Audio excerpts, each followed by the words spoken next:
Hola, buenas noches. Nosotros somos el grupo número 9 del pensamiento lógico matemático y esta noche vamos a hablar sobre el método científico. A continuación vemos el índice, cada quien va a hablar sobre su tema. Nuestro equipo está compuesto por el compañero Henry, quien les habla, María Fernanda Gómez, y el compañero Carlos. El método científico es un procedimiento que se usa para explicar por qué ocurren las cosas, dado que nos encontramos con múltiples preguntas las cuales no sabemos cómo responder y allí es cuando acudimos a este método. El método científico En el método científico encontramos 7 fases. El primero es la observación, el planteamiento del problema, formulación de hipótesis, hacemos predicciones, experimentaciones, analizamos datos y por último extraemos conclusiones. En este caso, yo escogí la pregunta de cómo afectan los problemas emocionales en el bajo rendimiento académico de niños y niñas en Colombia. En la observación hallé que los problemas emocionales afectan desfavorablemente el desarrollo integral de niños y niñas, provocando una incapacidad de formar o mantener relaciones interpersonales, comportamientos o sentimientos apropiados, además de tender a desarrollar síntomas físicos o temores asociados con problemas personales o educativos. El planteamiento del problema se basa en determinar dicha relación entre los problemas emocionales y el bajo rendimiento académico mediante el método científico. En hipótesis, se deduce que el bajo rendimiento académico no es un fenómeno que resulte exclusivamente de las condiciones de los estudiantes o los docentes, sino que es producto de un grupo de variables y condiciones multicausales que predisponen al estudiante. En predicciones hallé que existen distintos tipos o razones que pueden inferir significativamente en el aprendizaje, como lo son los problemas propios de cada infante, situaciones del entorno familiar, la falta de competencias emocionales y sociales, como también algunas particularidades del ámbito escolar. En la experimentación se realizará mediante encuestas a niños y niñas y padres de familia en donde se analicen factores como la edad, la frecuencia de estudio, hábitos de estudio, características familiares, en la que puede ser la ocupación de los padres, nivel educativo, prácticas de crianza, cómo es el clima afectivo, el uso del tiempo libre, el sistema de premios, las rutinas, las normas y los castigos, entre otras. En análisis de datos, se da cuando una vez recopiladas las encuestas, se hace un análisis de los resultados al examinar los datos de manera científica y de este modo determinar la alteración de la causa conductual. Por conclusión, vemos que la educación emocional es un complemento indispensable en el desarrollo cognitivo y una herramienta fundamental de prevención, dado que, como se mencionó anteriormente, muchos problemas tienen su origen en el ámbito emocional.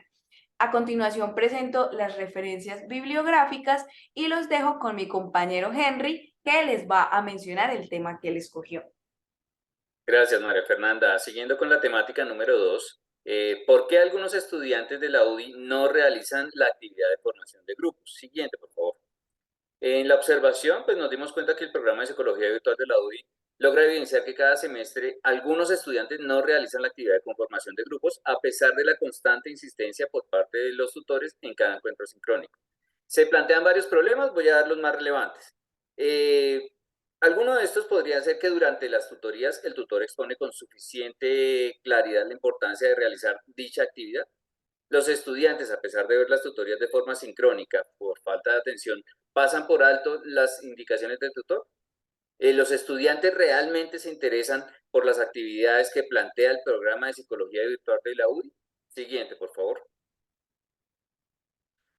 Se pueden plantear varias hipótesis. Algunas de estas sería que a la hora de las tutorías, ya sean de manera sincrónica como asincrónica, por distracciones, se genera una falla en el proceso de atención y por ende en los procesos psicológicos básicos, generando que la información vista en las tutorías se quede en la memoria sensorial o en la memoria de corto plazo. Esto implica que el olvido llegue pronto y que no se realice, y por eso no se realizan las actividades correspondientes.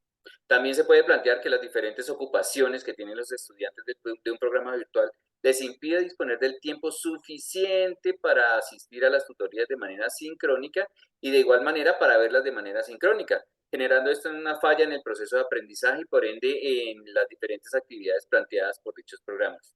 Otra podría ser que los estudiantes no están pendientes de los cronogramas de actividades, razón por la que no se cumplen algunas de las actividades propuestas por el programa de psicología virtual de la UDI.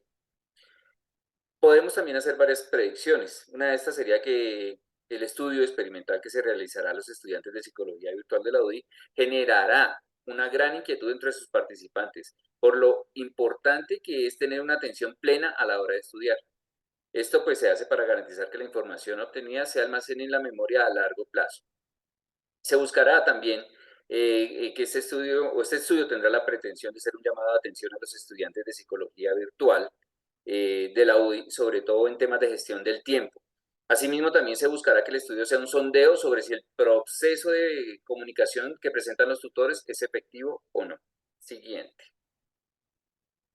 Haremos una experimentación y esto se hará por medio de unos formularios para recopilar la mayor cantidad de datos. Por tiempo no pudimos hacerla, pero pues a futuro esperamos poderla presentar.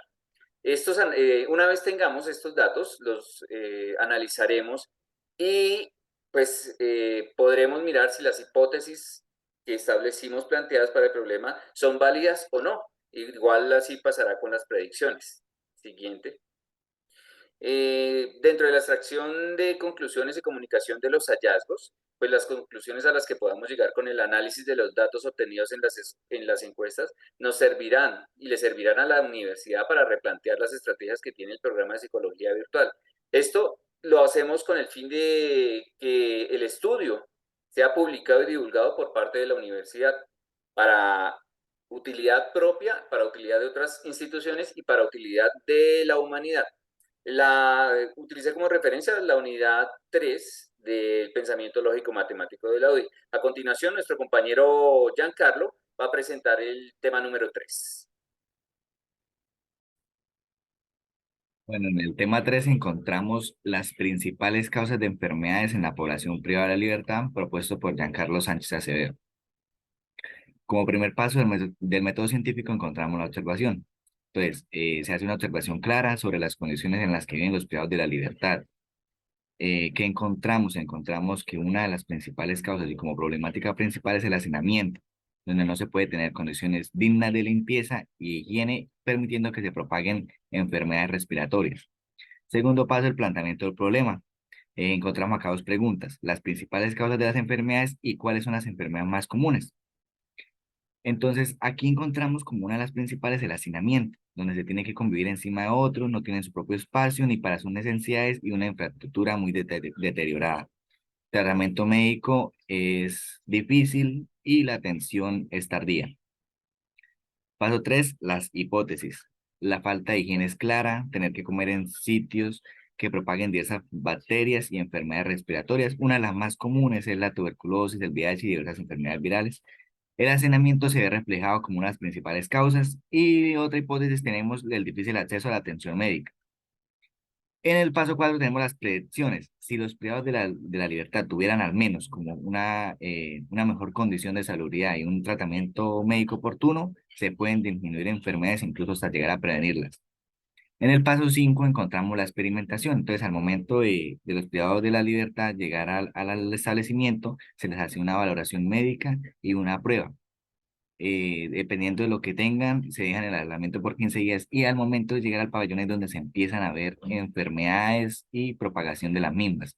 En el paso de análisis de datos, entonces encontramos que están todos encima de otros, mala infraestructura, malas condiciones de salubridad, poca higiene y tener que comer en estas condiciones es una de las principales causas. No permite tener un espacio y un lugar digno de habitabilidad para hacer nuestras necesidades básicas. Y en el paso 7 tenemos la conclusión. Entonces, si la población privada de la libertad tuviera más atención principalmente en servicios de salud, se podrían incluso prevenir enfermedades o darle un mejor tratamiento para que no se propaguen. Eso es muy importante, que haya un médico, una enfermera de turno. De igual manera, mejorar la política criminal, que en el país haya más empleo y así evitar un poco los delitos. Y como gran importancia, ya después de llegar a esta conclusión de la principal causa del hacinamiento, entonces es mejorar la infraestructura de los establecimientos. Entonces, mejorar todas las políticas para evitar una reincidencia también.